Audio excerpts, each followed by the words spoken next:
எல்லாருக்கும் வணக்கம். இவங்க வேற யாரும் இல்ல. நம்ம ஃப்ரெண்டோட தங்கச்சி தான். இவங்க என்கேஜ்மென்ட் மேக்கோர்க்காக நம்மள்ட்ட புக் பண்ணியிருந்தாங்க. இவங்க என்கேஜ்மென்ட் அன்னைக்கு நல்ல புயல். இந்த மயிலாடுதுறையில இருந்தீங்கன்னா, அவங்க எல்லாருக்கும் தெரிஞ்சிருக்கும். இங்க கரண்ட்டே கிடையாது 2 நாளா. இன்வெர்ட்டர் வச்சிருந்தாங்க அவங்க வீட்ல. அதனால கொஞ்சம் எனக்கு ஈஸியா இருந்தது. அப்புறம் ஹேர் டூல்ஸ்லாம் இன்வெர்ட்டர்ல யூஸ் பண்ண முடியல. அப்புறம் ஜெனரேட்டர் அரேஞ்ச் பண்ணி குடுத்துருந்தாங்க. சிஸ்டர்ஸ் எல்லாரும் சொன்னது என்ட்ட மேக்கப் வந்து பேய் மாரி இருந்துறக்கூடாதுடா. எங்களுக்குலாம் ரொம்ப அதிகமா போட்டாங்க. அது மாரி இருந்துறக்கூடாது. எல்லாமே நேச்சுரலா இருக்கும்னு சொல்லியிருந்தாங்க. அதனால எல்லாமே நேச்சுரலா ஸ்கின் ஃபினிஷா அவங்கள்ட்ட கேட்டு கேட்டு தான் நாங்க பண்ணி குடுத்துருந்தோம். ஹேர் டூமே அவங்க முன்னாடியே இப்படிதான் வேணும்னு சொல்லியிருந்தாங்க. அது மாரி பண்ணி குடுத்துருந்தோம்.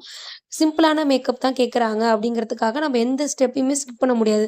எதுக்காக சொல்றேன்னா, சிம்பிளான மேக்கப்னா எந்த ப்ராடக்ட்டும் யூஸ் பண்ண மாட்டாங்க. லைட்டா டச்சப் பண்ணிட்டு போயிடுவாங்க அப்படிங்கிற மாரி நெனச்சுக்கிறாங்க. அதுக்காக தான் சொல்றேன். நான் உங்க பிக் டே அன்னைக்கு மேக்கப் போடணும்னா, கீழ நம்பருக்கு கான்டாக்ட் பண்ணி புக் பண்ணிக்கோங்க. இந்த லுக் எப்படி இருக்குன்னு நீங்க மறக்காம கமெண்ட் பண்ணுங்க. அவங்க எல்லாருக்கும் இந்த லுக் பிடிச்சிருந்தானே வெட்டிங்க்கும் நம்மள புக் பண்ணியிருக்காங்க. Thank you so much. Keep supporting. Thank you.